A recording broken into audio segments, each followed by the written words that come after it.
Poésie en Pays de Savoie. Bonjour à toutes et à tous. C'est avec plaisir que nous vous retrouvons pour la deuxième émission sur la grâce, en compagnie de Michel Cureau et Jean Boutry pour la chanson, de Michel Dunant et d'Anne Soie. Poème d'Anne Soie. Nous cédons sans grâce à tout migrant un linceul de plastique au fond des mers. Le bonheur l'empêche de dormir. Elle s'émerveille à chaque pas et sème des raies de joie, partage les enchantements qui se multiplient. Elle avance, solaire, n'efface nul autre, n'écrase même pas les fleurs des champs. Elle avance dans l'ombre et la lumière, elle caresse la courbe des mots et des silences, quelques instants de grâce. 4 mini-poèmes de Michel Dunant. Je m'offre un cadeau quand je sors, un cadeau quand je rentre. Hommage à ma porte, à ce bleu de bleu, si ressourçant, si neuf.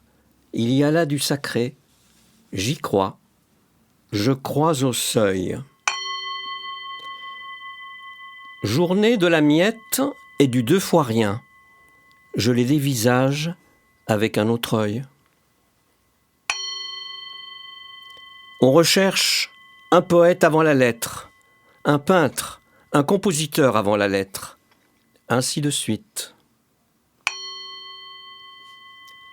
Tenter le peu pour le peu, retrouver le goût du lent. Un poème de Jean-Christophe Ribert, Une grâce sans nom. L'herbe sans nom du bord des chemins, une vie de silence à l'abri des regards humains. J'ignore tout de ses bienfaits, ce que les savants appellent ses propriétés. Je ne sais quelle présence oubliée s'est réfugiée en elle. Je n'ai pas besoin qu'un récit m'en dise les mystères. Je salue, en simple passant, son entêtement fragile à prendre part au monde. 3 poèmes de Mérigno Comer. Les années passent, mais je peux encore entendre les mots sifflés par le vent ou poussés par les nuages. Encore voir l'orage sur la montagne avant que la pluie cogne à ma fenêtre. Encore marcher les milliers de pas, des champs de blé à ma gauche, la pleine lune à ma droite. Et surtout, sentir le parfum de la grâce qui vole avec les oiseaux, car elle est toujours très simple, sans phare, sans bijoux, sans hauts talons. Indomptable, le désert. Il avance avec ses alliés, le soleil et le vent. Un océan de sable, une marée haute, permanente. Et les hommes qui lui résistent prennent appui sur sa grâce, où le mot « pardon » ne s'écrit jamais, trop vite effacé par les dunes. 12, Tunisie, le 25 juillet 1997. Parle-moi, tout simplement, des choses de la vie. Parle-moi tout nu, de tes blessures qui saignent, de tes cris de cœur jamais entendus. Parle-moi de tes joies de dimanche, jours fériés, vacances ensablées. Parle-moi de ta lune, que tu cherches toute la nuit, de ton soleil qui se voile, et ternit le temps.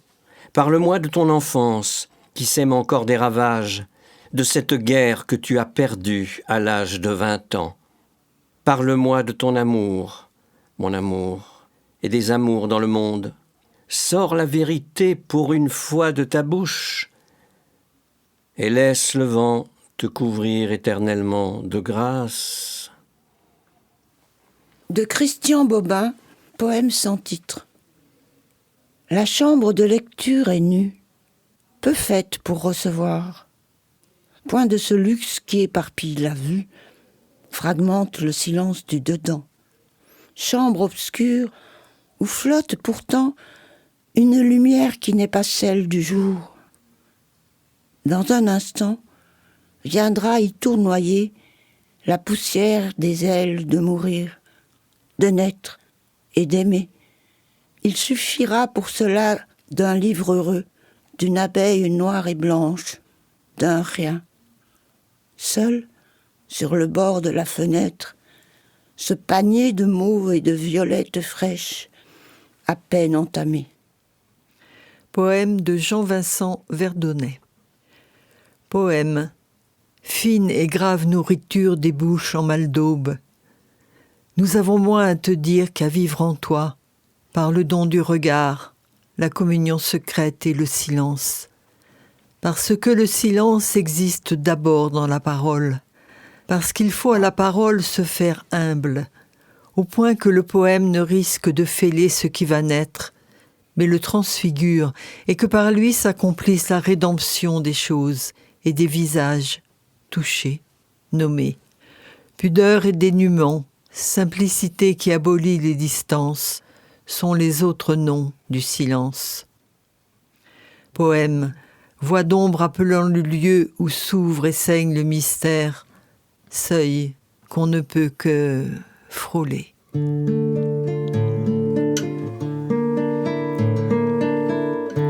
Le souffle plus court de l'automne, subissant la question du sang. Quel oiseau nommé, quel Éden, alors qu'une flûte prélude supplique au silence en prière qui veille un monde finissant.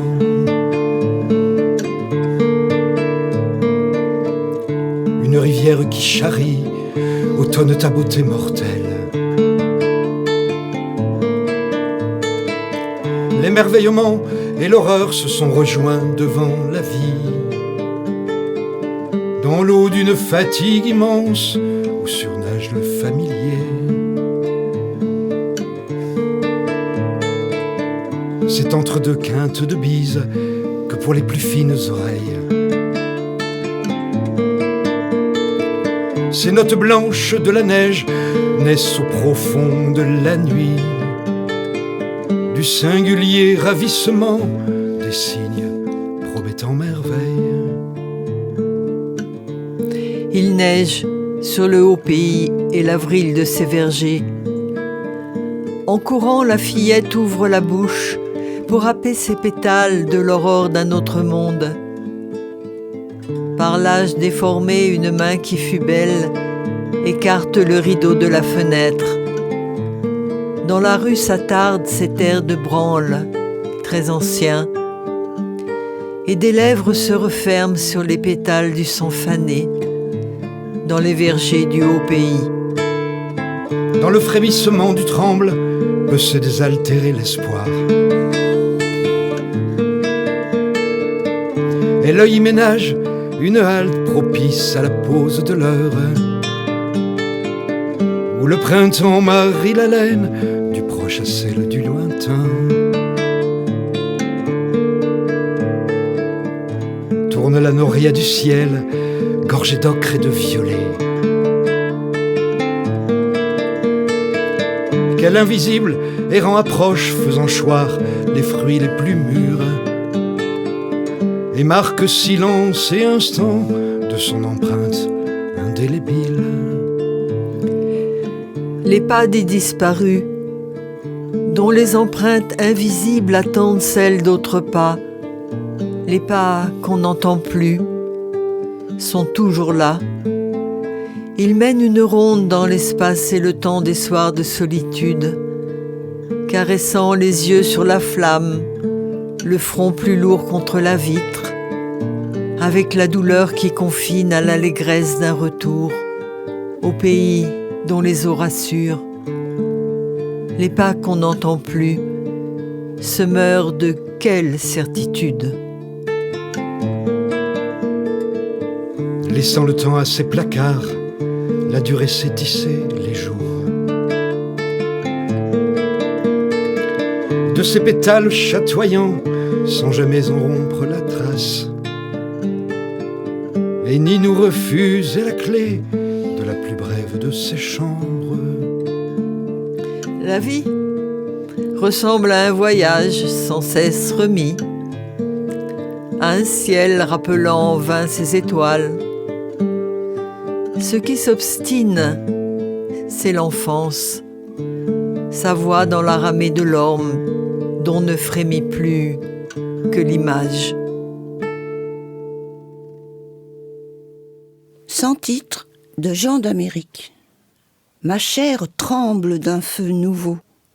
J'arrache mon visage à la douleur et mes fleurs ressuscitent du vide, rescapées du jardin de la nuit. J'entends l'aube frapper à la porte. J'appelle mon corps, qu'il laisse reposer le lit, qu'il laisse en paix les draps, dans l'inertie de leurs plis, songes froissés par les ombres. Matin, j'appelle mon corps, qu'il brise le mur des heures lourdes, qu'il déchire son linceul, qu'il chante debout son poème. Assis près de la fenêtre, je défais mes nœuds, deviens soudain le nid d'une pensée oiseau. Le ciel me regarde par la vitre, les yeux ivres de lumière. Sur la petite table, la tasse est posée. Le café médite dedans. La fumée monte. Prière secrète à mes lèvres pour enfanter le jour. La grâce. Jean-Paul Clairet. J'écris le mot grâce. Ça n'est pas moi. Je n'ai jamais eu grâce aux yeux de ma mère. Inépuisable polysémie, triste certitude. La grâce, la beauté, c'est l'autre. Il fallait donc réinventer le monde, le bonheur de l'écriture, furtivement, un fragile état de grâce, et rencontrer celles et ceux qui resplendissent touchés par la grâce sans le savoir.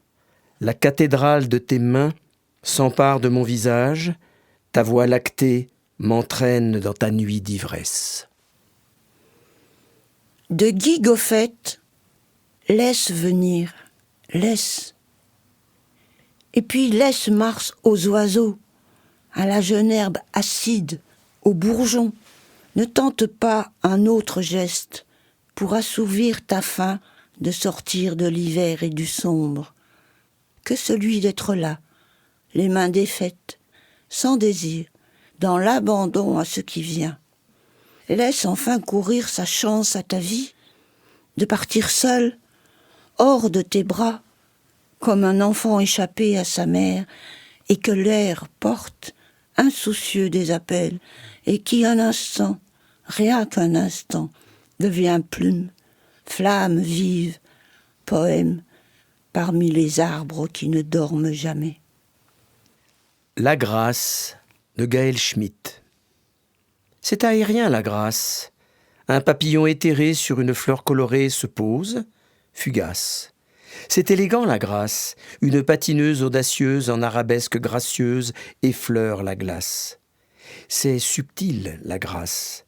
Une feuille emplie de nonchalance se décroche, tournoie en mouvance, arrivée à l'automne, elle se lasse. C'est éphémère, la grâce. Sur une neige immaculée, un tétras avant de s'envoler dessine une légère trace. C'est tendre, la grâce. Deux êtres sur un chemin se tiennent par la main, puis doucement s'embrassent. C'est joli, la grâce. Une sylphide vaporeuse d'elle-même amoureuse se mire dans la glace d'un palace. C'est temporel, la grâce. Il faut saisir la beauté de l'instant, car le temps tire à bout portant et tout s'efface. Nous espérons que ces 2 émissions sur la grâce vous auront plu et nous adressons tous nos remerciements à Radio Semnose et à Fabrice Henriot. À bientôt.